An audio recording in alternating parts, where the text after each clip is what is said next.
오늘도 2부 예배에 나오신 여러분들을 주님의 이름으로 환영하고 축복합니다.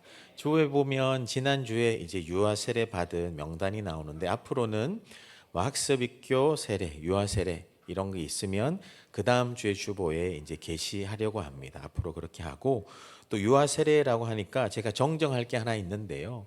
최근에 이제 저희가 교회에서 함께 기도했던 그 아이가 최근에 유아 세례도 받고 이렇게 했다고 했는데 제가 기억이 겹쳤어요.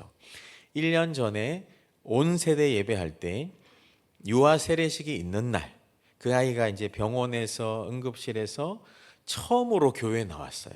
그래서 유아 세례식이 있는 날 아기 첫 예배로 제가 기도했는데 그날 유아 세례식이 있다 보니까 이게 겹쳤어요. 그래서 제가 이제 뒤늦게 알고 아이고 이렇게 할머니 집사님께 전화해서 아이고 죄송하다가 하니까 목사님이 많은 사람들 돌아보면 또 헷갈릴 수도 있지 않겠냐고 또 그런가 보다 하고 그런데 오히려 이렇게 전화 주셔서 감사하다고 이렇게 얘기해 주셔서 또 그렇게 한번 통화했습니다. 그 아이가 유아 세례를 못 받을 뻔했어요. 안 받았습니다. 아기 첫 예배만 드렸다라는 걸 정정하고요. 여러분 5월은 가정의 달. 누군가에는 이 가정의 달이라는 단어가 따뜻하게 다가올 수도 있고 또 가슴 시리게 다가올 수도 있다고 제가 이렇게 말씀드렸지 않습니까? 여러분 보통 가정을 생각하면 어떤 이미지가 떠오릅니까? 안식처 아니면 푸른 초장, 쉼, 머리로는 그런데 여러분 솔직히 한번 물어봅시다. 오늘 우리의 가정은 어떻습니까? 어떤 가정은 겉으로는 웃고 있지만 속으로는 상처가 깊을 수도 있어요. 부부간에 보이지 않는 벽이 점점 더 두꺼워져 갈 수도 있습니다. 자녀와의 대화가 단절되어 해결되지 않을 수도 있고요. 또 해결되지 않는 여러 문제 때문에 가정만 생각하면 가슴 답답해서 오히려 그 가정을 내팽개치고 자꾸 바깥으로만 돌 수도 있지 않겠습니까? 여러분 이것이 틈이 되어 성경적이지 않는 세속적인 가치관이 우리의 가정에 침투하는 게 이게 굉장히 심각한 겁니다. 그런 면에서 가정은 단순한 안식처가 아니라 가정에서부터 영적인 전쟁터라고 할 수 있는데요. 여러분 가정은 하나님이 만드신 최초의 작은 공동체입니다. 개혁주의자들 중에는 가정을 작은 교회라고도 말했다고 말씀드렸지 않습니까? 여러분 원수는 이 가정을 무너뜨리려고 호시탐탐 기회를 노립니다. 가족 간의 대화가 끊어지고 예배 드리지 않게 되며 서로 오해하며 자기의 입장에만 머물게 있게 되는 거죠. 여러분 가정에서 하나님을 경험하는 최초의 작은 공동체 단위인데 그 가정에 은혜의 문이 잠겨버리게 되는 겁니다. 그렇게 영적 전투적으로 본다면 여러분 사단은 원수는 교회와 성도를 공격하기도 하지만 가정도 공격합니다. 왜냐하면 가정이 무너지면 그 가족들이 교회 와서 물론 은혜도 받고 회복되지만 가정에 가면 여전히 똑같거든요. 가정이 무너지면 헤어져 나올 수 없습니다. 가정이 무너지고 그럼 교회가 흔들리고 결국 그들이 살아가는 세상에 하나님 나라가 오지 못하게. 여러분 그래서 교회에서는 가정을 살리기 위해 사역도 하고 기도도 하고 신방도 하는 거 세대별로 섬기는 거 아니겠습니까? 여러분 우리가 어떻게 이 가정 안에서부터 거룩한 전쟁을 싸워 나갈까요? 오늘 본문 시편 24편은 다윗이 그 법궤 언약궤를 예루살렘 성으로 들여올 때 부른 찬양으로 알려집니다. 또 유대 전통에서는 안식 후 첫날 기독교식으로 하면 주일 아침 예배 때 회당에서 낭독한 노래로 알려지고요. 또 왕의 대관식 때 영광의 왕, 온 세상을 창조하시고 통치하시는 그 하나님이 만왕의 왕이심을 선포하는 하나님의 임재를 노래하는 찬양으로 알려져 있습니다. 1절부터 2절까지는 하나님의 주권을 선언하며 3절부터 6절까지는 그 여호와의 산에 설 자가 누구인가? 누가 예배자인가? 예배자는 어떤 사람인가에 대해서 이야기하고 7절부터 10절까지는 이제 그 영광의 왕을 노래하며 들어오도록 찬양하는데요. 여러분, 오늘 이 말씀을 우리 가정에 적용하며 가정 안에 거룩한 영적 전쟁을 어떻게 싸워 나갈지, 또 어떻게 승리할지 함께 나누길 원합니다. 가정의 거룩한 전쟁을 어떻게 싸워 나갈까? 첫 번째는 가정의 주인된 주권이 하나님께 있음을 인정해야 됩니다. 내 가정의 주인된 주권이 내가 아니라 하나님께 있다고 인정해야 하는 겁니다. 1절에 보면 땅과 거기에 충만한 것과 세계와 그 가운데 사는 자들은 다 여호와의 것이로다. 시편 24편은 하나님의 주권을 선언하며 시작하는데요. 여호와께 속한다. 무엇이? 땅이. 이 땅이라고 하는 것은 단순한 지형이 아니라 땅 위에 사는 모든 피조 세계, 모든 문명 전체를 의미합니다. 이 세계와 온 가운데 사는 자들이 다 하나님의 소유라는 거죠. 2절도 보면 여호와께서 그 터를 바다 위에 세우시며 강들 위에 건설하셨도다. 이때의 바다와 강은 혼돈과 죽음을 상징한다고 합니다. 그런데 그 혼돈과 죽음을 상징하는 그 바다 위에, 그 강물 위에 터를 닦으시고 세우신다. 이게 기초를 놓고 건축한다. 하나님이 건축주라는 겁니다. 하나님은 혼돈과 불안 위에도 세상을 건설하시는, 여러분, 하나님은 창조주이십니다. 창조의 능력, 혼돈의 물 위에서도 질서를 세우시고 생명을 세우시는 것. 여러분, 이 땅의 모든 것은 다 여호와의 것입니다. 땅, 사람, 건물, 또 보이지 않는 하루의 날들, 문명들, 시간들, 우리의 젊은 모든 것까지도 다 여호와의 것이란 말입니다. 그렇기 때문에 우리는 예수 그리스도 안에서 원래 하나님의 것을 구속하며 대속하며 그 영역에 주님의 통치가 임하도록 섬겨야 되는데, 1880년에 아브라함 카이퍼라는 신학자가 강연할 때 이런 이야기를 했어요. 우리 인간의 삶의 모든 영역에서 만유의 주제이신 그리스도께서 나의 것이다라고 외치지 않는 영역이 하나도 없다. 무슨 말이냐? 모든 영역이 다 하나님의 것이니 예수 그리스도의 것으로 구속해야 된다. 이 영역 주권이 이 개혁주의 사상과 함께 이어지는데요. 여러분, 우리가 살아가는 모든 것 다 하나님의 것입니다. 그리고 가정도 하나님의 것입니다. 이 세계에 존재하는 모든 것이 누구의 소유냐? 하나님의 소유. 욥기 여러분 읽어보셨지 않습니까? 38장에 욥에게 하나님이 말씀하십니다. 내가 땅에 기초를 놓을 때 너는 어디 있었냐? 말할 수 있으면 대장부처럼 자신 있게 얘기해 보라. 아무런 할 말이 없었습니다. 그러니 욥이 주시니도 하나님이요 취하시니도 하나님이시오. 하나님의 주권을 인정하지 않습니까? 여러분, 우리 하나님만이 창조주요 소유주이십니다. 우리는 청직이요 잠시 빌려 쓰는 것뿐. 인생도 젊음도 생명도 시간도 직장도 건강도 다 빌려 쓰는 것뿐입니다. 여러분, 이 모든 것에 가정도 들어있는 겁니다. 그래서 이 가정의 주권도 하나님께 있음을 인정해야 되는 것입니다. 원수는 그 가정 당신 마음대로 해도 돼 라고 우리를 흔들 수 있지만, 성도는 아니야, 이 가정의 주인도 하나님이시다 선포해야 되는 겁니다. 여러분, 어떻게 우리가 영적인 전쟁, 가정의 거룩한 전쟁을 싸워 나갈까요? 그 첫 번째 전략이자 무기는 가정의 주권이 하나님께 있음을 선포하는 겁니다. 인정하는 거예요. 많은 가정이 힘들어하는 문제들이 있습니다. 그런데 그 문제들의 근본적인 것을 찾아보면 그 가정의 주인된 자리에 하나님이 아니라 내가 있으려고, 내가 주인되고 내가 이끌고 내가 컨트롤하려고 내 방식대로 하고 내 마음대로 해도 되고, 여러분, 내가 하나님보다 강합니까? 하나님보다 지혜롭습니까?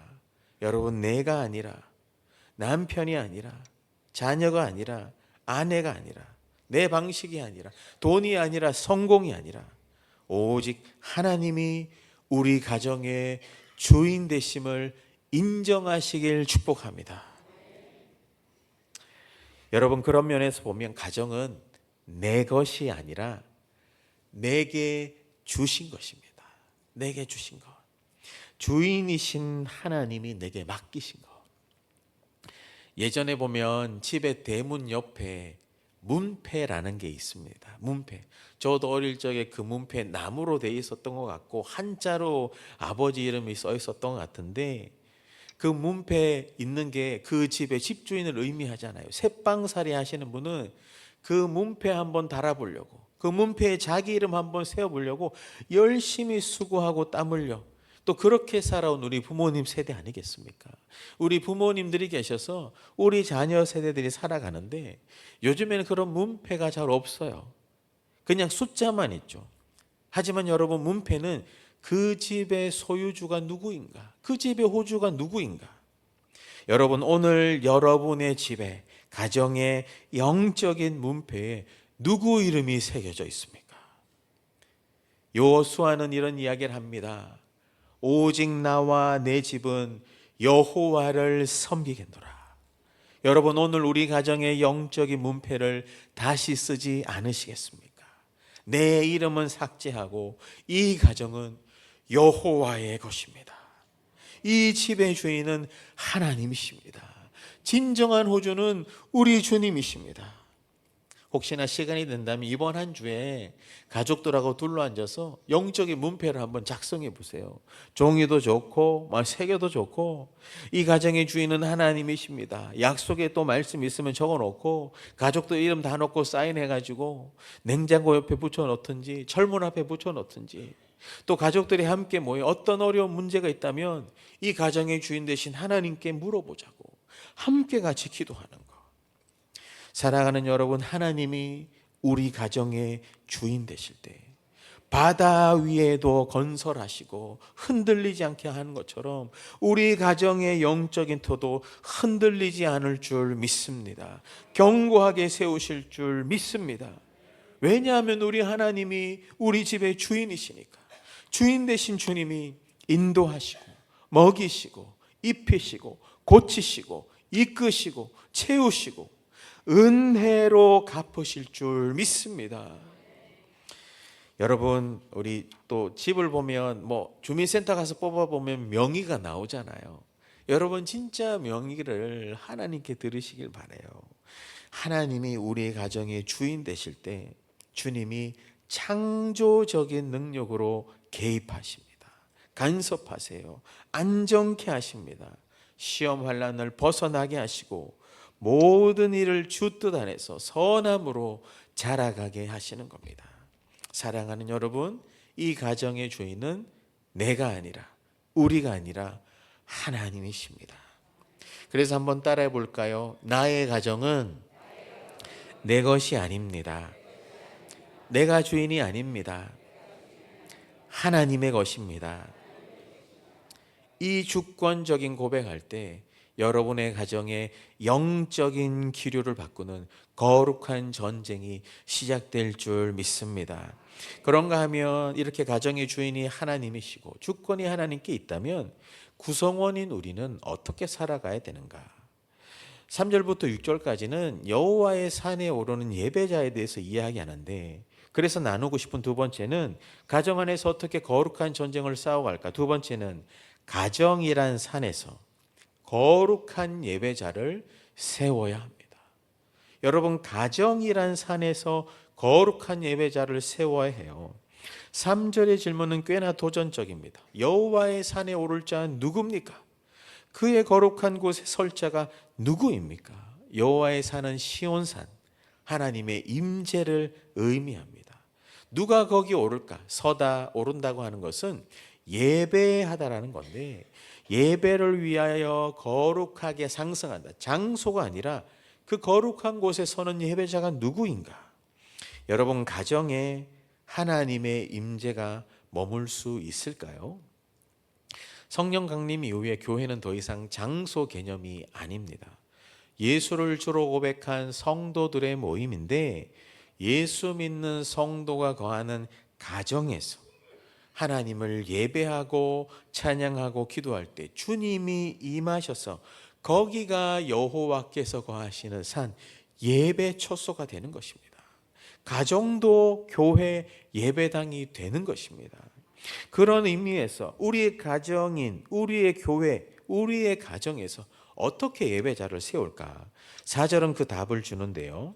4절은 손이 깨끗하고 마음이 청결하고 뜻을 허탄한 데 두지 않고 거짓 맹세하지 않는다고 하는데, 손이 깨끗한 것, 어떤 자가 예배자인가? 손이 깨끗한 자라고 이야기합니다. 이 손은 외부로 드러나는 정결함이거든요. 죄나 폭력, 불의로부터 나를 지켜가는 거죠. 여러분 가정에서 내가 배우자를 대하는 태도, 자녀를 대하는 태도, 예배 드리는 것, 이것이 가족들에게 손이 깨끗한 모습으로 보여져야 하는 것입니다. 그리고 마음이 청결한 자가 예배자가 된다고 합니다. 마음이 청결, 마음은 생각의 좌소잖아요. 내 내면의 동기, 의도가 순결해야 된다. 거칠애가 아니라 내 마음의 중심에서부터 주 앞에 순결한 예배자가 되는 것. 상대방을 대하는 마음이 이기적인 마음인가? 아니면 내 필요를 채우는 마음인가?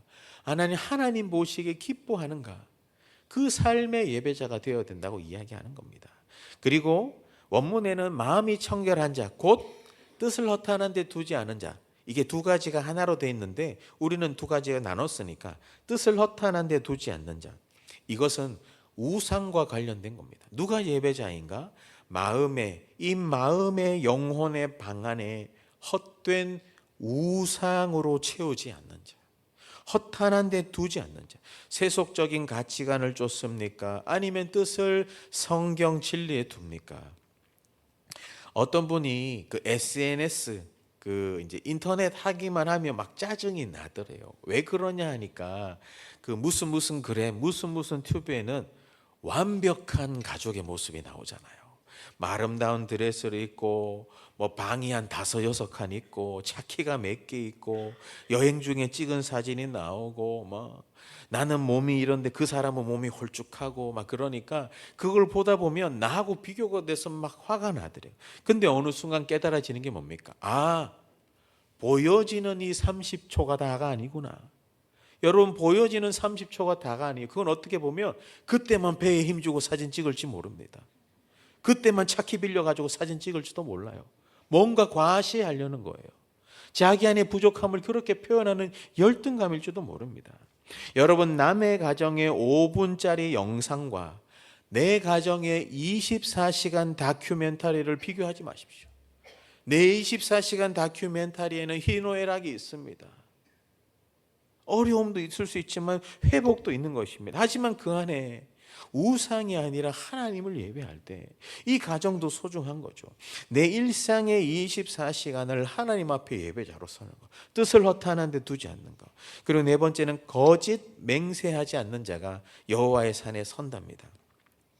자기 이익을 위해 이웃을 속이거나 주님 앞에 한 약속을 저버리거나, 여러분 마음의 진실성은 말로도 나타나잖아요. 또 말까지 속이는 교묘한 사람도 있습니다만 하나님은 다 보시는 거예요. 거짓 맹세하는 자들은 하나님께서 알아서 하시는 거고, 다만 우리는 주님 앞에 거짓 맹세하지 않고 진실되게 나아가야 되는 거죠. 여러분, 우리 가정이 이런 예배자가 세워지는 가정이 되길 축복합니다. 그런데 우리의 가정에서 이런 진실한 예배자를 세우기 위해 우리는 어떻게 노력하고 있습니까? 좋은 대학, 좋은 직장을 위해서는 밤을 새우지만 어떻게 주님 앞에 예배자 되기 위해서는 어떤 노력과 훈련을 합니까? 세상에 성공하는 법은 가르치지만 인생의 주인 되신 하나님을 예배하는 법은 가르치고 계십니까? 종교개혁자 마르틴 루터가 500년 전에 자신의 설교에서 이런 이야기를 했습니다. 그 중에 핵심만 이야기하면, 가정이 작은 교회이다. 우리가 많이 들었던 이야기죠. 가정이 작은 교회인데 아버지는 그 가정의 목사고 어머니는 부목사고 자녀들은 회중이다. 이런 내용으로 이야기를 한 적이 있습니다. 여러분, 가정이 교회라면 우리 가정 교회의 예배 상태는 어떻습니까? 여기 와서는 뜨겁게 예배하고 집에 가정에 돌아가서는 또 차갑게 싸우는 건 아닙니까? 여러분, 가정 안에서 이러한 예배자들을 세우기 위해 부모되고 부부된 우리가 먼저 주님 앞에 투명하고 깨끗한 삶을 보여주지 않으시겠습니까? 우리가 먼저 하나님 앞에 전심으로 예배하지 않으시겠습니까? 세상의 성공을 가르치기 전에 예배의 성공을 가르치지 않겠습니까?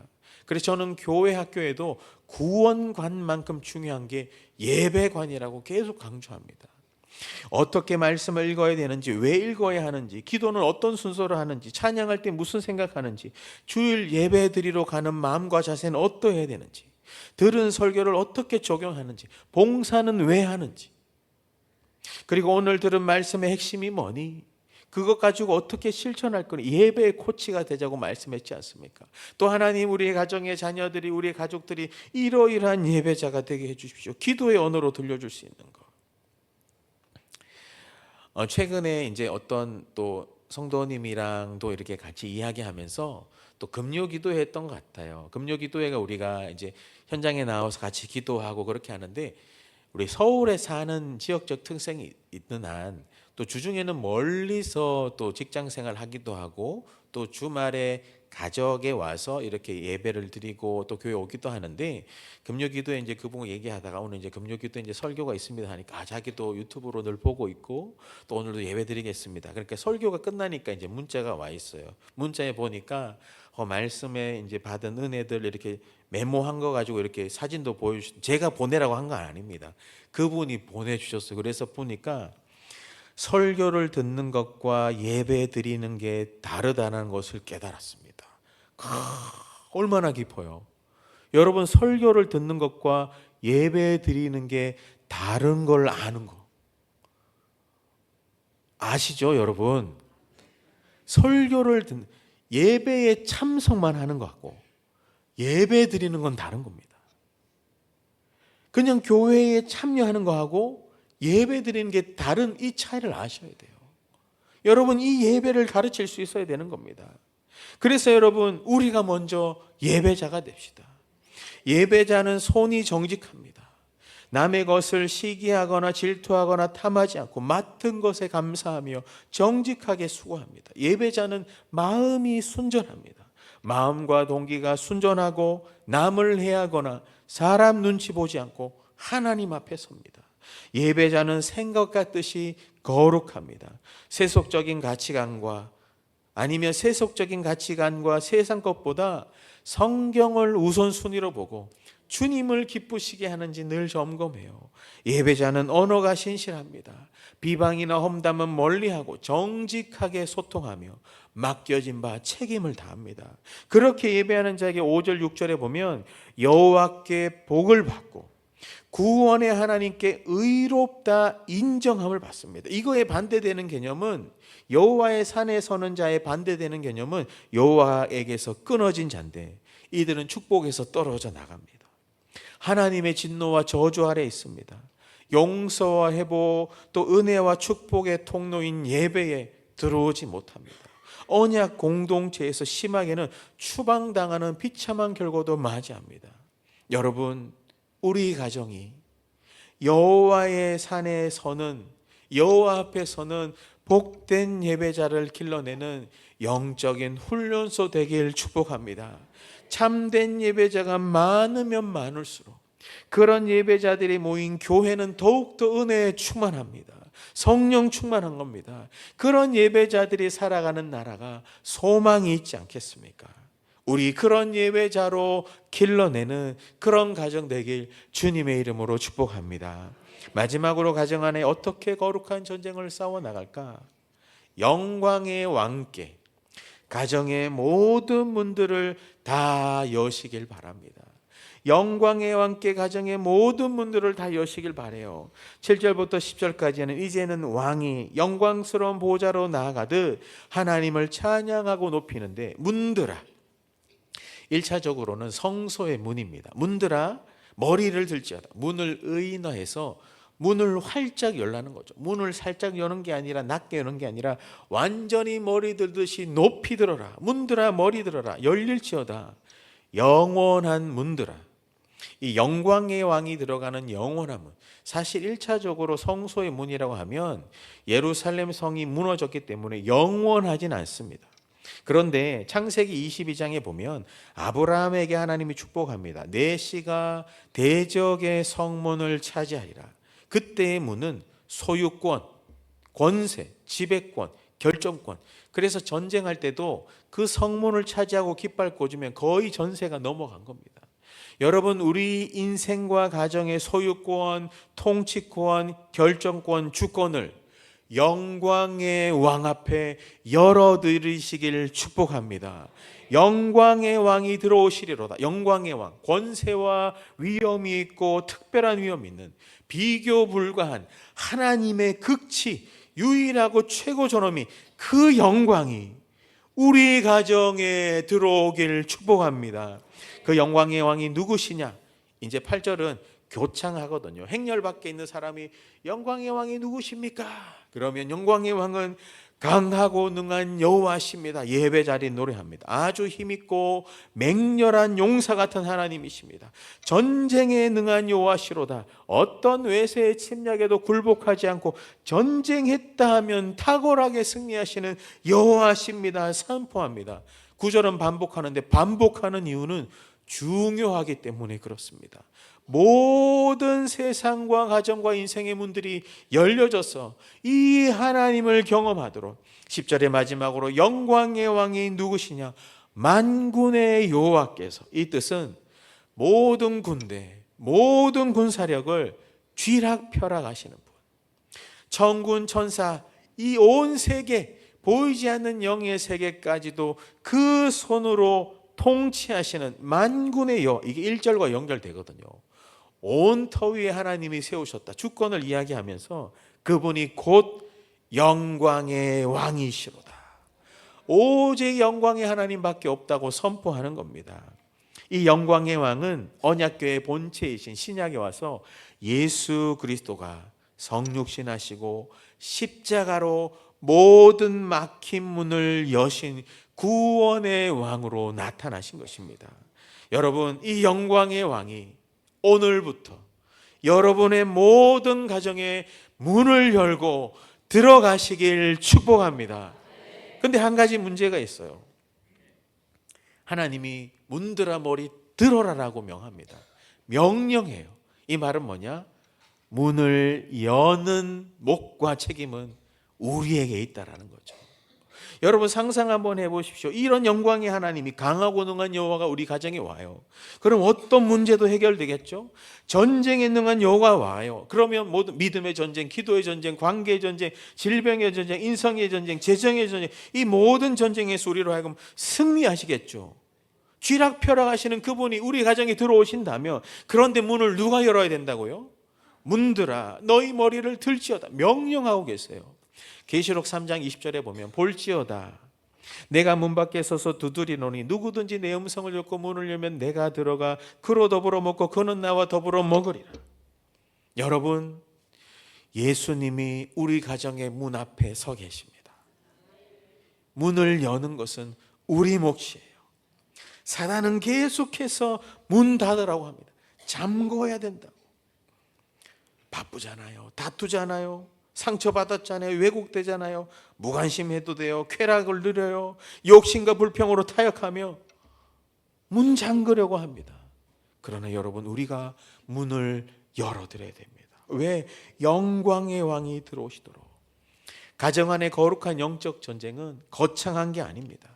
어떤 것을 허락하느냐, 어떤 것을 허락하지 않느냐. 여러분 가정 안에 어떤 가치관을 들여놓습니까? 어떤 콘텐츠를 아이들이 보고 있어요? 어떤 관계가 있습니까? 어떤 문화를 허락합니까? 여러분, 우리가 해야 할 것은 하나님께는 문을 활짝 열고 원수에게는, 세상에게는 문을 굳게 닫는 겁니다. 마지막으로 이 문을 여는 것에 대해서 구체적으로 좀 적용점을 나누고 이제 말씀을 나누고 싶은데, 여러분, 영광의 왕이 오늘 우리의 모든 가정에 들어오시길 축복합니다. 어떻게 영광의 왕께 문을 열까요? 예배적인 성경적인 선포로 가정의 문을 여시길 바랍니다. 오늘 여러분 집에 가면 이 가정은 하나님이 다스리는 집이다. 불신 가정이 있더라도 문 열기 전에 기도하고 가시고, 안방을 가든 자녀방에 가든 주방에 가든 화장실이라도 이 집의 주인은 하나님이십니다. 선포하시길 바랍니다. 원수는 떠나갈 거예요. 여러분, 또 찬양으로 문을 여시길 바라요. 아침에 일어나면 스피커에 찬양이 들려 나올 수 있도록, 가장 먼저 듣는 게 찬양이 될 수 있도록. 어떤 가정은 명절에 모이면 할머니가 피아노 치고 할아버지가 기타 치고 가족들이 찬양하고 화음 놓고 한다고 하지 않습니까? 여러분, 찬양으로 가정의 문을 여시길 축복합니다. 말씀으로 가정의 문을 여세요. 아침마다 주의 말씀을 상고하고, 그리스도 중심의 공동체 성경 읽기는 후루루 짭짭 읽고 완독 올리라고 하는 게 아닙니다. 진짜 말씀을 읽고 묵상하고 읽고 씹고 뜯고 지지고 뽑고 해가지고 말씀을 내 안에 체화되고, 그 말씀을 가족들과 나누며 말씀으로 우리의 가정이 인도함을 받도록, 여러분, 성경책을 사줘도 좋아요. 은혜를 나눠도 좋아요. 오늘 엄마 아빠가 읽었던 말씀 중에 이런 은혜가 있던데 오늘 너와 함께 한다. 오늘 너와 함께 하길 축복한다. 말씀으로 가정의 문을 여시길 바랍니다. 기도로 문을 여세요. 기도할 게 말만 머물지 않고 실제로 그 자녀에게 손을 얹고 기도하면서, 하나님, 이 자녀가 이런 아픔이 있고 이런 상황인데 이기게 도와달라고 서로 기도하며 축복하는. 제가 신방 가면 그 가족에게 특별하게 하는 게 있는데, 거기에 끝나며 목사님, 우리 애가 저를 위해서 기도하는 걸 처음 들어봤습니다. 목사님, 제가 30년 살았는데 우리 남편이 저를 위해서 기도하는 목소리도 처음 들어봤다고. 여러분, 서로 기도의 목소리를 아끼지 말고 기도로 문을 여시길 바랍니다. 대화로 문을 여세요. 자녀에게, 배우자에게 먼저 말을 거세요. 오늘 어땠어요? 수고 많아. 이 한마디가 닫힌 마음의 문을 열고, 자녀에게 꽁꽁 닫혀진 그 문을 열지 않습니까? 사랑으로 문을 여십시오. 대접하고 표정으로 사랑해주며 포옹해주며 용서와 화해로 문을 여시길 바랍니다. 실수하거나 완악했거나 고집 피운 게 있다면 오늘 돌아가서, 여보, 제가 미안했어요. 아빠가 미안해. 엄마가 미안해. 그렇게 용서함으로 화해함으로 가족 안에 막힌 혈관을 뚫어내시길 바랍니다. 하지만 세상에 선하지 않은 곳에는 문을 닫으셔야 됩니다. 성경적이지 않은 가치관들, 동성애가 왜 죄인지, 폭력이 왜 나쁜 것인지, 왕따 시키는 게 왜 나쁜 것인지, 비방하고 험담하는 게 왜 나쁜 것인지, 불순종하는 게 왜 하나님 앞에 죄악인지 진리를 설명해 주세요. 음란한 세상입니다. 탐욕이 넘쳐나요. 분노하고 중도하고 무관심하며 묻지마 폭행이 일상이 된 이 사회 가운데 이런 것은 문 잠그어야 합니다. 가족 안에서. 그리고 여러분, 마지막으로 복음으로 문을 여시길 바랍니다. 여러분, 설거지 하다가 악취가 나면 문을 열지 않습니까? 공기를 순환하지 않습니까? 우리의 가정에 어둠의 냄새가 납니까? 불안의 냄새가 납니까? 두려움과 자존감 바다, 실패감, 열등감, 왜곡됨, 남들 볼 때의 부러움의 악취, 자꾸 질투하는 악취가 납니까? 여러분, 예수 이름으로 환기하시길 축복합니다. 예수 향기가 넘쳐나길 축복해요. 어떤 상황에도 가장 먼저 하나님 사랑하고 그 하나님 앞에 예배자로 살 것을 결단하십시오. 여러분, 예배는 이 교회 안에서 드리지만 예배자인 여러분들이 걸어가는 그 삶의 현장에도 예배당이 됩니다. 가는 차 안이나 아니면 살아가는 삶의 처소나 일상에서도 여러분이 거기에서 문을 열고 영광의 왕 되신 주님을 맞이하며 직장 생활하고 또 가정 생활하며 살아간다며 그곳에 주님의 임재가 나타나는 것입니다. 영광의 왕이 들어가시면 가정이 변화될 줄 믿습니다. 살아날 것입니다. 말씀을 마무리하겠습니다. 오늘 주보에도 이제 뭐 나눌 질문들, 기도할 제목들도 한번 적어놨는데요. 여러분, 거룩한 가정의 예배자의 특징 중에 오늘 내게 필요한 기도 제목은 뭡니까? 우리 가정 안에 닫혀 있는 문은 무엇입니까? 기도로 열어야 될 영역은 어떤 것입니까? 여러분, 오늘 이 예배를 마치고 집으로 돌아가는 그 길에 여러분 혼자 가지 않으실 겁니다. 가정의 인생의 영적 전장터에 여러분 저 문을 열고 나가는 그 순간 영광의 왕 되신 만군의 여호와가 여러분과 함께 가십니다. 그분은 전쟁에 능하신 왕, 죽은 이도 살리신 왕, 죽음을 이기시고 부활하신 그 왕이 오늘 여러분과 함께 가십니다. 여러분이 문 열고 가는 그 가정마다 주님이 함께 가실 겁니다. 주님은 빛이 되셔서 어둠을 물리치는 겁니다. 영광의 왕 되신 주님이 함께 가는 여러분의 가정에 더 이상 마귀가 설 자리는 없는 거예요. 어둠은 떠나가는 겁니다. 그래서 여러분, 오늘부터 우리 가정은 달라질 줄 믿습니다. 살아나게 될 것입니다. 왜요? 영광의 왕 되신 그분이 여러분이 문 열어 그 가정에 들어가시기 때문에. 사랑하는 여러분, 가정은 더 이상 패배하는 곳이 아닙니다. 영광의 왕이 거하는 성소요, 예배자를 훈련하는 훈련소요, 하나님 나라 영광 통치가 임하는 일상의 교회가 되는 줄, 또 그런 가정에 이런 일이 우리 모든 성실의 가정에, 가족들에게 나타나길 주 예수 그리스도 이름으로 축원합니다.